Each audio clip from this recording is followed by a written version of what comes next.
جنب طرمبة باجدار. بعد شوية قامت مظاهرة وقمنا جارين.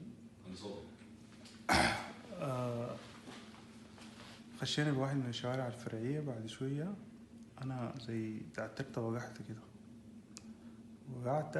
بعد ذاك فجأة لقيت 5 أنفار في فوق لي، يعني بيضربوا فيني في راسي. بعد شوية بديت أطلع دم بين خليني وبخشمي.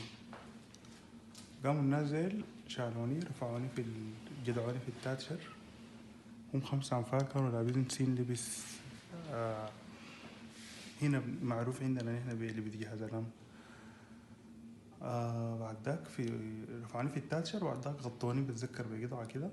بعد ذاك بقوا يضربوا فيني، يضربوا يضربوا يضربوا يضربوا.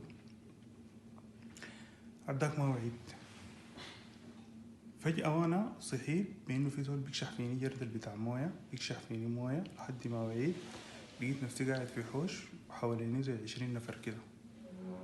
بعد ما وعيت بعد ذاك بدوا يضربوا فيني تاني، في الراس، في الكرعين، في الظهر، في البطن، في اليدين. وبقيت بحاول ارقد، بيقوم يقول لي لا ما ترقد، اقعد. وانا ما قادر ارقد، بقيت برقد. بعد